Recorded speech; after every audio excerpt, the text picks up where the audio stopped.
Hey, Anthony here from the Best in the West.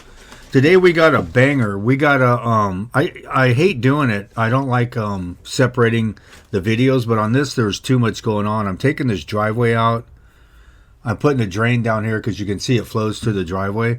So I'm putting a channel drain right there. I'm gonna this house is built in 1925, so it's like basically 100 years old. New garage floor. I'm taking the stairs out. I'm putting a little patio and walkway here. And the garage is so cracked up, I'm going to put a curb up against it to shore it up a little bit. So what we're going to do, this is a demo. I'm going to demo this out today and set it up. So we're going to saw cut around the perimeter, obviously, because it's not, there's like a little footing on it, but it was like a couple inches high. So I'm going to pour up against it, and then I pour a patio up against the wall outside to lock it up, because it was leaning about an inch and a half to the right. And when I pulled up to my yard, the S70 was in the back. I wanted to bring the bigger tractor, but I was just over it. I had to get up at about. This took me 5 days to do this job. I do a whole new entryway, walkway to the street. On the right side of the house, I pour the whole side of the house. So I just brought this out. That's the beauty of this thing. And actually, I would have screwed myself if I would have brought the case. I wouldn't have gotten this garage. Any standard garage is built after the 60s. I can get in it, but I wouldn't have got in this one. And they would have had to jack it. It would have been stupid. And the pavers out here, I don't know how they do it where you guys live, but they put a footing around the perimeter on the pavers, and then they set the center in sand. So Javier's building an RV ramp at his house for his RV so he took like 95% of these pavers, and I took the rest because I'm gonna put a little walkway patio at my house.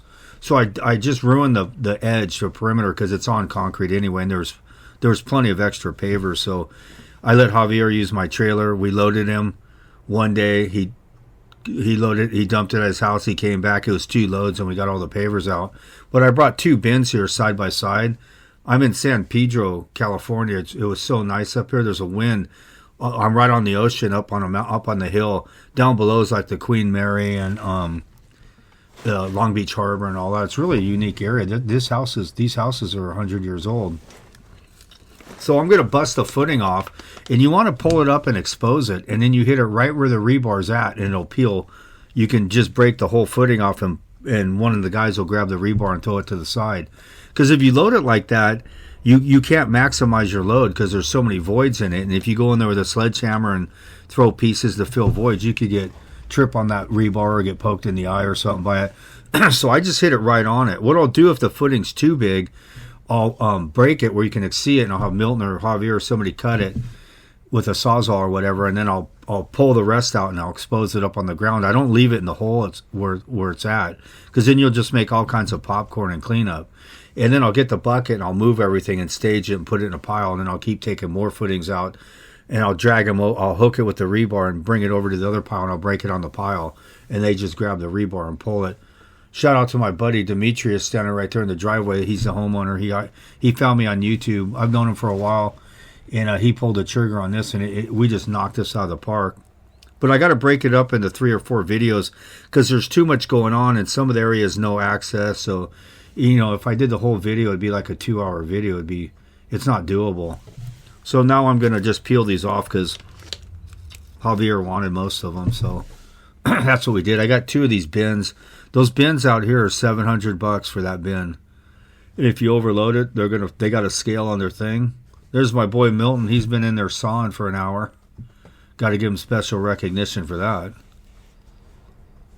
And a pay raise. But here's the garage. This thing's leaning a little bit, like an inch and a half. I was going to bring a quickie saw, and Javier said we'll just cut it with the skill saw, which was fine. When I broke it, it didn't do anything to the other side. I didn't want to lift up on it or anything and knock this garage down. I mean, you can't park a car in it. It's from like 1925 when they had the little Model T cars. But he uses it. He's a carpenter and stuff, so he uses it like a workshop. All his stuff was in the backyard, his saws and stuff. So you can see how I'm going about it. You want to expose it and just follow the rebar and hit it right on it, and it'll knock it right off the side. They put a pretty good footing on some of this stuff. I don't think it was necessary, but probably if it was my house or I was doing it, yeah, I'd probably do it the way they did it. It was pretty thick. And there's a crap load. There's probably 1,000 square feet of these pavers. So Javier got like about 10 yards of them. And this tractor is so vital. You'll see that's a 350-pound breaker, and this is the smallest Bobcat they make. It's an S70. I like the old school before the S series, the D series, and the 463 was fine. That's the tractor, the Bobcat before this S70, and the thumb breaker was on the thumb. The breaker was on the thumb, the trigger, and I was twice as fast as it. I don't like this arm. You have to pull your right arm out to brake with it, or you could leave it on. It's kind of stupid, but I've gotten used to it now. Where I was used to it at the beginning. I can run any equipment, any controls. It doesn't matter to me, but I'd rather have it on the trigger, on the thumb. So I'm just going to lift it up, and this thing was crowned in the middle, and it was the weirdest soil. It almost looked like it had oil in it. I mean, this was all oil land at some point, but it was really weird. And it's been covered for, like I said, 100 years. Just about. Though basically you just want to be careful that you don't knock over the freaking garage, because there's no footing on this thing. That's why I put a curb on the outside of it to lock it down. Once you get a void in this, you can gangbuster. That's why I'm just going to rip that little patch they did in the middle. It's not locked in. If it's right to left locked in, front to center, when you put the breaker in, it gets tighter. So that's why you see me when I brake, I go in and I shove forward. Like I'll just slide this into the middle so I can break it, and then I can just come straight in and load it. And that piece of wood's going anyway. Here's the other cut we had. This is the side of the house. If you're looking at the house, this is the right side. So we had to saw cut this, and we pour everything wall to wall on the front. We pour it wall to wall. There's no planter. Once you see the front of the house, and this goes wall to wall. And right here, I put a channel drain in front of the garage, and I pipe it out back. I'll show it, I think, in the next video what I did. But I gotta do it different videos. I'm gonna do the garage, the patio, and the side of the house in the video. Then I'll do the whole front entryway and then the driveway. And then I got some floating steps in San Clemente, and I got a concrete bench in 3,000 feet in Huntington, and I got a patio to do Monday. So I'll have just a gangbuster of these videos. I'm just going to put one a week up every Thursday. I'll post one up. 2 a week's too much for me. It takes too much time. That's why independent, work for myself. I don't know who came up with this. You got to work 5-6 days a week, 8 hours a day. I never really bought into it or listened to it. I felt I was an independent person that I could come up with. It's wide open however I want to do it. And I can go months and stuff without working. That's what I just did. And I knocked out like 4 jobs. But, a lot of people call me and want to start a business, and I encourage them to do it. And it seems like they're a little gun shy to pull the trigger, like they don't know where to start, which I got to iterate that when I started, I didn't have a wife and kids. So I got to realize that and put that in the equation and ask, And I don't even know if I would have made it if I started now. The stuff and equipment's so expensive. I started pumping concrete in 1999.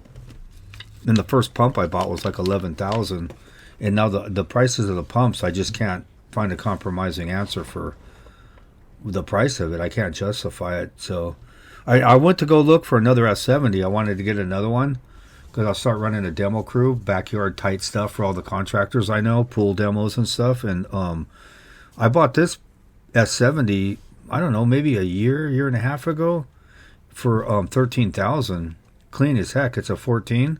And I'm looking at them now, and they're like a 2012 with 1,500 hours. They want like 22 grand.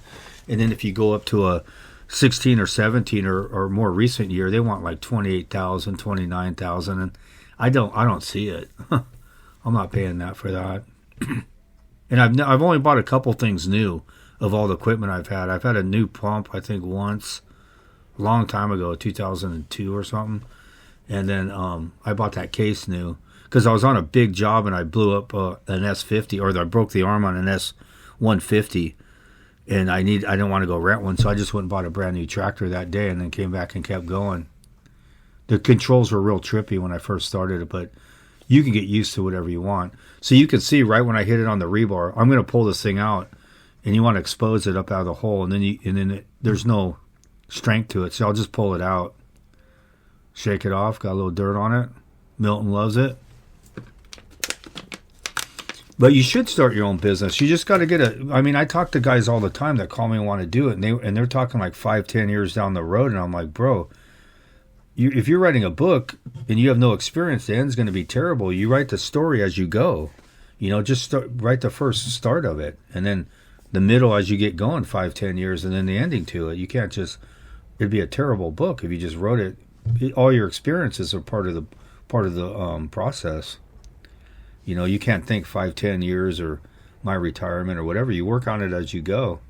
I'm the kind of guy that just wings it, but I got ADD, HD, obviously. I'm sure you guys can tell, and I'm dyslexic, so I have to learn different. That's why I taught myself everything, because reading and writing for me is like super difficult, and filling out stuff, and because I see it differently. So you just got to know who you are is what I'm saying. I mean, they'll say it's a disability or whatever, but on the contrary, for me, I've turned into almost a superpower, the way I think and the way I do things. It's so different than everybody else, but I have supposedly that stuff, you know, and there's no prosthetic for your brain, so you just have to figure out who you are and what you are, and you just go with your strong points and just take them to the highest level you can. That's what I do, and I'm self-taught at all this. Everything I've done. I bought a pump. I never pumped before. I bought a Bobcat. I never ran one before. It's just going to take time, and I don't talk about it. When I'm learning it, like, I don't tell my friends, oh, I bought a pump. They're like, what is that in your driveway? And I'm like, that's a pump. They're like, you're going to pump? You bought a pump? I just think about it in my mind, and if I can visually see it, you can accomplish it. You know, whatever God's going to give you, that's what you're going to get out of it. And there's going to be collateral damage and stuff goes wrong. Don't take yourself that serious, you know. I just like shake my head like, my God, I've had worse stuff happen to me. The method I took to get where I'm at, that you could never match the screw ups I've had. So don't feel bad, and you know, it's just the way it is. How are you supposed to learn unless you get out there and do it? I mean, you won't fail only if you quit. Even if you don't have any money and you're going to go do another job, you're still doing it. You haven't failed. You fail when you stop doing it. There's the pavers I took. We stacked them over there. These little bins are expensive over here. But now they charge a flat rate. They used to say, oh, if it has brick or this, it's that, and a clean load with no this. Now they just charge a flat rate. So you could put dirt, brick, concrete, whatever in it. I don't generally use these things, but they're good. They serve a purpose if you need it on a tight street like this or whatever, or if you're going to be slow or you want to take your time loading and you don't want a 10-wheeler coming up. Or I don't want to. If I go on the road hauling stuff, I'm losing money. So I'd rather stay on the job and keep staging it, cleaning everything, telling everyone what I want to be done, and go do this, go do that, and why I'm doing this. And we're doing 5 things at once. And when you watch us pour in these next 4 or 5 videos, you'll see a professional crew like you don't see on YouTube. You'll see what I'm saying. People who know. People who don't know, I don't really give a crap. You know, they should watch something else. But they comment constantly about stuff. I don't know. I don't even read it anymore. Means you made it when they're writing that crap. But these pavers and this stuff, it was Javier said, oh, it's going to be 1 bin. Why'd you get 2? And I said, oh, we're going to use a bin and 3/4. And that's exactly what we use, because I had a demo business for 20 years. I mean, I loaded these things all the time. My friends had them. They would pull up on the back of the truck and not even dump them. I would already have it stockpiled, and I would load them, or 10-wheeler. And I had 10-wheelers back then, which in California doesn't pay off anymore. It was a good business, but now it's like Achilles heel, where it'd just be a money pit. And you got the DOT, the Department of Transportation, pulling you over, and they got this little scale in the back of their car, and it's a total joke. The registration's like $3,500, $5,000 every year on it or more. I don't remember it. That's when I had them, and I haven't had them I haven't had dump trucks probably in 15 years. The risk and the reward to go on the street, you could hit somebody, you could kill someone, the wear and tear. The least you can haul stuff and go on the road, the better. You know, and everything I bid is bid right. I'm probably one of the more expensive guys, but I get hired every job from YouTube, and they've seen me on there. I've said it before, and they said I watched a bunch of other channels, and I saw you, and I saw you in Orange County. I was like, boom. And I don't bid against anyone generally. Probably more than that. Probably 99 out of 100. I'm the only guy that bids it. Because they see when I walk up, the way I talk, what are we going to do here? And, you know, I'll give them a bid in 5 minutes. Well, I'm standing there and I just shoot it at them. And if I could read them and they start saying, okay, when do you want to start? Then I do the material list in another 5 minutes and I leave. So I'll be here next week. I'll drop the material off Monday. Here's our chain gang. Because these are on sand. If you go in there with solid tires and mess the grade up and spin and turn and try and peel these up, and then you take a bunch of sand, because that's a beautiful base to pour concrete on. This whole job, after we snapped all the lines, I only had to get 2.5 yards of base. This patio was so murky and in like weird oil. I put some Portland and mixed it in, and then I put a big thick moisture barrier with a 15 mil, and then I poured on top of that. You'll see the pour. They brought me these big fibers that I haven't seen in 18 years, and I was trying to smooth trail the bands and the ribbons, and you couldn't do it, so I had to broom the whole thing. But they were called Stealth or whatever, but it'll bulletproof it, because the first load he brought, man, it looked like that thing the concrete needed a shave. I was like, damn, dude, I wanted microfibers. And he's like, those are. And I'm like, okay. So when I did the driveway, I had him put half in it because I want him in there, because this is up on a hill, and hills move and stuff. There we are, getting our elevation. What if we poured it the way it would be so sloped to the right it looks stupid. So we put a step on the left side and the right side of this when we did it. But if you can get a tractor, because most of the money, I mean, the labor and the concrete's expensive, but most of the money is going to go paying a demo guy to do it. See, those were the original lines in front. That's how sloped it would have been.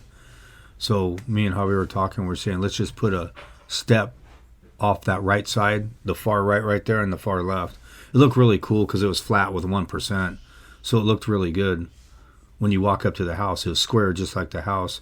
And there was a huge chimney in the driveway, excuse me, that we took down that I didn't film it because I just sent Milton and another guy over there. They had to do it by hand. It was probably about 3 yards of brick. It went about 5 feet over the roof, higher than the roof. And there's our string lines. We're finding the center here because we're going to center it with the doorway. There's a load. I put a little bit too much in that, but we got back there and through the pieces. But you're going to see coming up some of the best work you'll see. And we need to give West Coast some recognition. You guys feel free, if you got something out of it, to subscribe, or if you like what you hear or what you see, feel free to do it if you want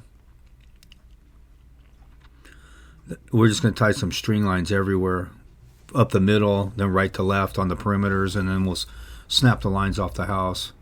He's marking everything now. We widened the walkways a little wider than they were, and then up against the house, they ditched the planter, so we poured all the way against the house.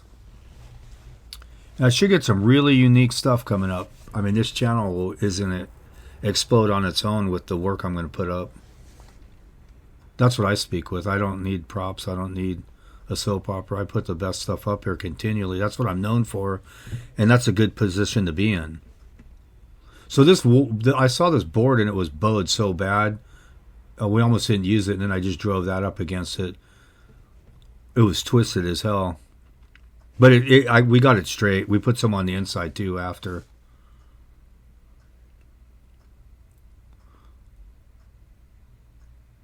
So he wanted me to just scratch the front yard, up a little bit, because he's going to plant, he's going to re-sod it and put new grass and everything. So it's going to look really nice.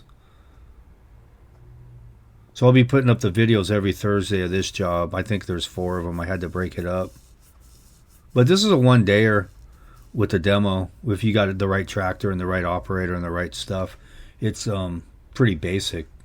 I used to do these every day for other contractors, so I know who to bring and the going rate and how long it's going to take me. I know right when I'm going to get it home. Everything's all set up.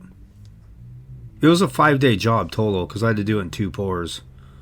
And I had to bring base in and stuff like that.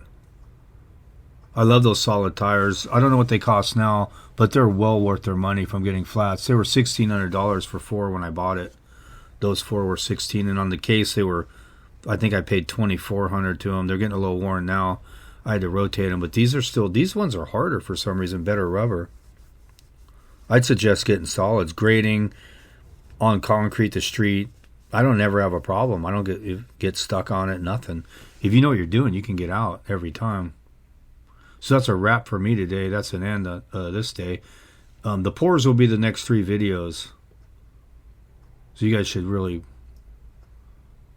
see something you like in that. And there it is there. That's the neighborhood right there. Down below is the harbor. Oh.